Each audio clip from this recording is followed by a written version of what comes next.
Se dan cuenta, el texto está dividido en dos partes, el Evangelio. La primera, Jesús se dirige a los invitados, y la segunda, Jesús se dirige al anfitrión,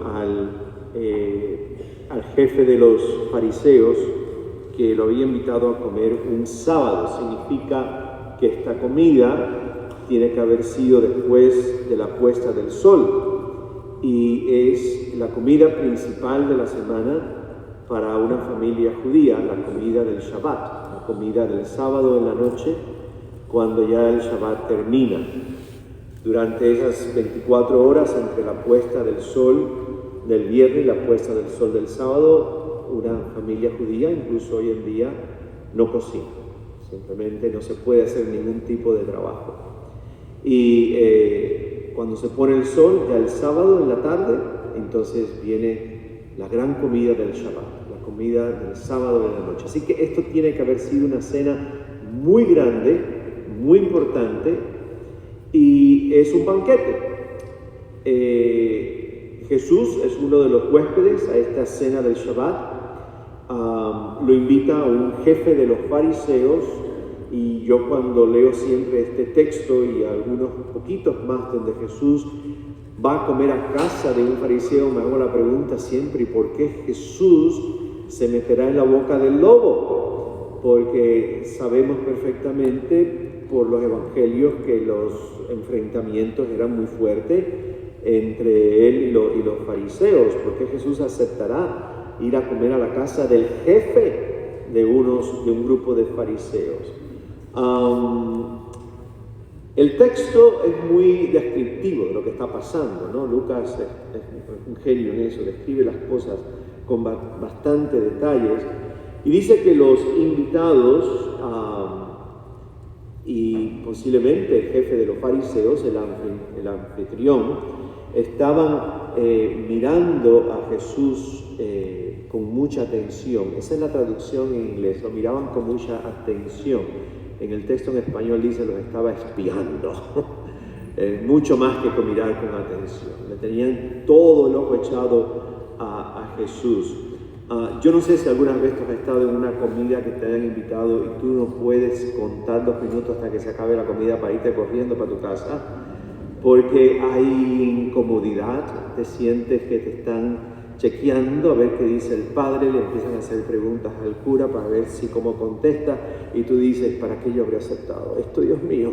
Es muy desagradable estar en una situación donde te sientes que de verdad todos los ojos están sobre ti, es cansón, te saca las energías, incluso terminas estando enojado contigo mismo por haber caído en la trampa de ese tipo de invitaciones, y uno no puede esperar a que se acabe y salir corriendo para tu casa.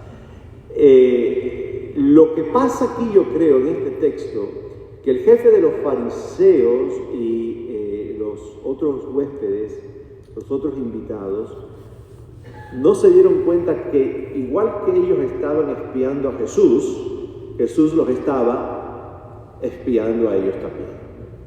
Jesús también estaba mirando toda la dinámica que estaba ocurriendo en aquel lugar. El Evangelio, como dije, de mucho detalle, y dice que Jesús comienza a hablar a raíz de lo que ve, y lo que ve fue cómo aquellos huéspedes posiblemente peleaban entre ellos para estar en un lugar de honor en el banquete. Y el lugar de honor en el banquete del Shabbat era estar cerca de donde estaba el anfitrión. Ese era el lugar de honor, estar a la derecha o a la izquierda del anfitrión. Así que estos invitados tienen que haber tenido una conducta bastante desagradable, que Jesús responde con la parábola que escuchamos hoy. La ironía de este texto es que el regalo que le hace Jesús al jefe de los fariseos, a su anfitrión y a los demás invitados, su regalo es la parábola. Y hay una ironía muy grande en este texto. Vamos a ver un poquito los detalles. Comienza, como dijimos, el texto diciendo que lo invitaron a un banquete. Ya sabemos que es un banquete importante, es un sábado, es un banquete del Shabbat, después de la puesta del sol. Pero en la parábola Jesús lo convierte, y esto es muy importante, en un banquete de bodas. Cuando Jesús hace la historia, toma el contexto de la cena del Shabbat y la convierte en su historia en un banquete de bodas. Y dice, el reino de Dios se parece a un banquete de bodas. Eso lo entendieron perfectamente aquella audiencia. A nosotros se nos escapa la profundidad de un banquete de bodas en el primer siglo en el pueblo hebreo. Un banquete de bodas era una alianza. Y era una alianza no solamente entre dos individuos, posiblemente ni se conocían, la novia y el novio. Era una alianza entre tribus, entre familias, entre clanes. Y esa alianza forjaba una unión muy profunda entre dos grupos, y esa unión de la alianza a esas familias, a ese clan, le iba a traer mayor bienestar económico, lo iba a hacer mucho más fuerte, por lo tanto mucho más seguro, con mayor protección, iba a asegurar el futuro de los clanes, iba a asegurar el crecimiento de estos dos grupos que se unían en una alianza. Por lo tanto, cuando Jesús dice, el reino de los cielos se parece a un banquete de bodas, a un banquete donde se celebra una alianza, lo que está diciendo es que el reino de Dios es un reino donde ese Dios que se acerca a su pueblo y dice, vamos a hacer una alianza, vamos a juntarnos los dos, ese Dios va a proveer, ese Dios va a proteger, ese Dios va a guiar, especialmente a los más débiles de su pueblo. Y el pueblo va a responder a este banquete de bodas del reino de Dios, donde el novio, Dios se acerca y coloca una alianza. El pueblo va a responderle haciendo exactamente lo mismo que hace el Dios de la alianza. Va a cuidar del débil, de la viuda, del huérfano, del extranjero. Le promete a ese novio Dios que no va a tener otro ídolo humano, le promete confianza, le promete amor, le promete servicio, le promete culto. Y por eso Jesús dice, el reino de Dios es una alianza, como lo es un banquete de bodas. Es un ícono perfecto y bellísimo para hablar del reino de Dios, es decir, es un banquete de bodas del pueblo hebreo del primer siglo, donde todo el mundo se junta y forma una gran familia donde se van a proteger y se van a acompañar. Hasta ahí todo estaba bonito. El problema de esta historia es cuando Jesús se dirige al jefe de los fariseos, la segunda parte. Porque la primera fue básicamente a los invitados diciéndole, oiga gente, sean humildes, porque si no, si tú llegas al primer lugar del puesto empujando a los demás, pues puede ser que te encuentres con alguien más importante que tú y te van a decir, oye, quítate de la primera fila y ponte al fondo. No hay problema con eso, eso lo entiende todo el mundo. El problema de esta historia, donde Jesús mete el dedo en la llaga, es la segunda parte, la que se dirige al jefe de los fariseos y le ofrece entonces una sugerencia donde le presenta la lista de invitados ideales. Y les dice, no invites ni a mamá, ni a papá, ni al hermano, ni al vecino rico. Le dice al jefe de los fariseos, invita a los pobres, a los lisiados, a los cojos y a los ciegos. Y termina diciéndole, bendito serás, porque esta gente que te estoy ofreciendo como los invitados ideales tienen una incapacidad enorme, y es que no te pueden devolver lo mismo, no te pueden invitar a tu casa, por lo tanto no hay reciprocidad, no te pueden pagar con la misma moneda que tú haces ofreciendo un banquete, y tu premio será el día en que básicamente veas a Dios cara a cara. Ese será tu premio. ¿Por qué bendito? Si no te pueden devolver lo mismo, ¿por qué vas a ser bendito? Bendito significa literalmente lleno de gozo o lleno de felicidad. Pues fariseo, vas a ser bendito el día que puedas hacer esto, porque vas a descubrir cómo es que Dios ama. Dios ama absolutamente y radicalmente, gratuitamente, sin condiciones, sin esperar nada a cambio de vuelta. Dios es pura gracia, Dios es puro don. No espera a que haya una reciprocidad ninguna. Dios es fuente, como dice San Buenaventura, es una fuente inagotable y sin parar de amor y de gracia y vida. El día que invites a alguien que no te pueda devolver lo mismo invitándote a ti, descubrirás cómo es que ama a Dios. Y tendrás la oportunidad de amar como ama a Dios.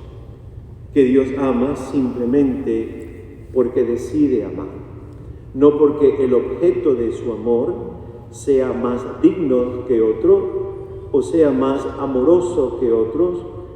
Dios ama simplemente porque Dios es amor. Y el día en que tú y yo, y jefe de los fariseos, podamos entender esto y amar simplemente por amar, hemos descubierto cómo es que ama a Dios. Y por lo tanto seremos benditos. Hemos descubierto el misterio del amor. Pero hay un detalle aún mucho más importante que por supuesto a ti y a mí se nos escapa, pero a aquella gente no se le escapó. Acuérdense que está Jesús hablando en el mundo judío, donde la ley, la Torá, era el alma de la fe. Y hay que ir al Levítico 21.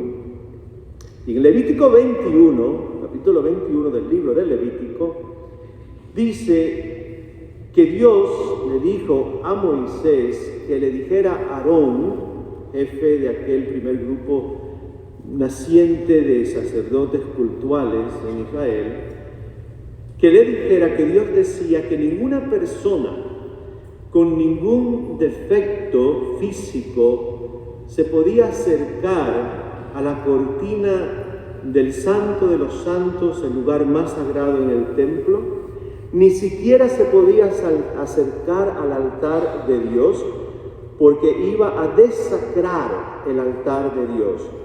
Y le da una lista de gente que no se puede acercar literalmente a Dios, porque recuerden, en el mundo judío el altar y el Santo de los Santos era una presencia tangible de Dios.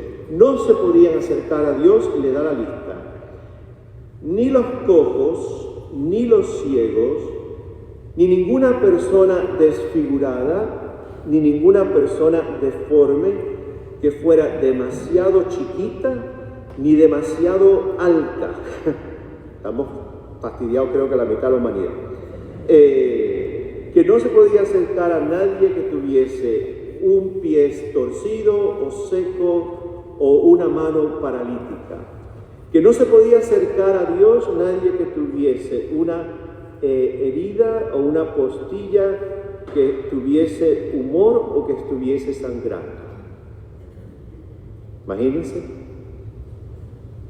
No se podían acercar a Dios. ¿Qué le dice Jesús al jefe de los fariseos? ¿Que invite a quién? A toda esta gente. Que invite a todo, el ciego, el cojo, el paralítico. Y yo me imagino que el jefe de los fariseos está diciendo, ¿qué? Invitar yo a mi mesa a los impuros, porque esa era la problemática.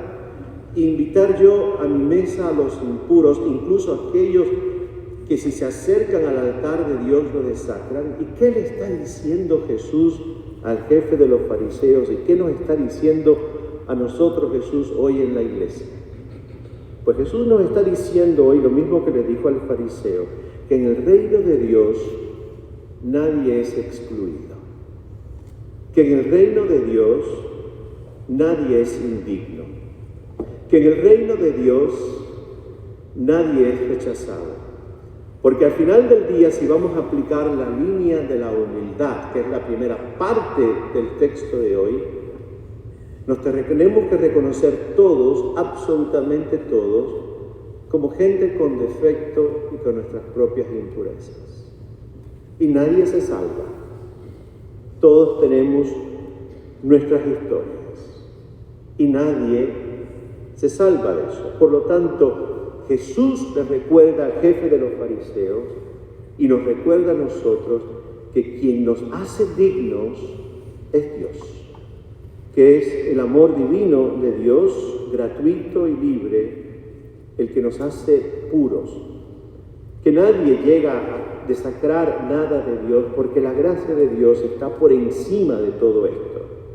Que la misericordia de Dios transciende, purifica, sana y abraza todo esto. La gran pregunta que hoy la parábola nos lanza es: ¿dónde en esa mesa del reino te sientas tú y me siento yo? ¿Nos sentamos entre fariseos y huéspedes que espían a Jesús, o con una humildad auténtica, profunda, nos sentamos entre los ciegos y paralíticos, tuertos y la gente que lleva heridas que sana? ¿Dónde nos sentamos? Y esa respuesta la tienes tú y yo en el corazón. Esa respuesta requiere muchísima honestidad. ¿Cómo nos vemos nosotros hoy? ¿Entre fariseos y huéspedes que espían a Jesús? Me reconozco delante de este gran misterio de amor que es Dios, como un hombre y una mujer que necesito constantemente de la misericordia y la bondad de un Dios que me dignifica. Esa respuesta es crucial, porque es una respuesta que va a revelar realmente cómo nos vemos delante de Dios. Demos gracias hoy a Dios por esta parábola. Ilumina mucho en nuestro caminar. Y le pedimos al Señor que nos ayude siempre a reconocernos como hombres y mujeres que sí somos cojos, tuertos, manos tiradas, pies torcidos, pero su amor y su misericordia es la que nos levanta y nos ayuda a trascender todo esto. No es nuestra propia dignidad ni nuestro propio esfuerzo, es pura gracia de Dios y más nada.